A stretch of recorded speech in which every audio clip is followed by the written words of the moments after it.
Hi friends, கில்லி தியேட்டர்ஸில் release ஆகி எந்த ஒரு பிரச்சனையும் இல்லாமல் சக்ஸஸ்ஃபுல்லாக ஓடிட்டு இருக்கு.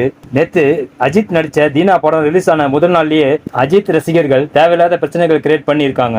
வாங்க என்னாச்சுன்னு பார்க்கலாம். கில்லி ரிலீஸ் ஆகி 2வது வாரத்தில் வெற்றிகரமாக ஓடிட்டு இருக்கு. லட்சக்கணக்கான தளபதி ஃபேன்ஸ் தியேட்டருக்கு வந்து போயிட்டு இருக்காங்க. இது வரைக்கும் அவங்களால எந்த ஒரு பிரச்சனையும் இல்லை. ஆனால் நேற்று மே 1 அஜித் பிறந்த நாளுக்காக தீனா பில்லான்னு 2 படங்கள் ரீரிலீஸ் பண்ணியிருந்தாங்க. படம் ரிலீஸ் ஆன முதல் நாள்லயே அஜித் ரசிகர்கள் தியேட்டர்ல ரகலை பண்ணியிருக்காங்க. அதுல ஒருத்தர் தேவையில்லாத வேலையை பண்ணி போலீஸ் ஸ்டேஷனுக்கு போய் எல்லாரும் முன்னாடியும் மன்னிப்பு கேட்டு வீடியோ வெளியிட்டு இருக்காரு.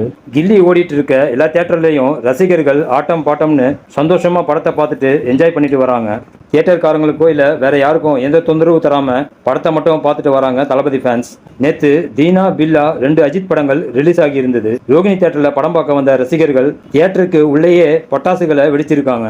அங்க இருந்த நிறைய பேர் அதை பார்த்து பயந்து அங்க இங்கன்னு சிதறி ஓடி இருக்காங்க. இன்னொரு சம்பவம் காசி தியேட்டர்ல நடந்திருக்கு. அஜித் படம் பார்க்க வந்த ரசிகர் ஒருத்தர் அங்க இருந்த தளபதி பேனரை வேணும்னே கீழ்ச்சிருக்காரு.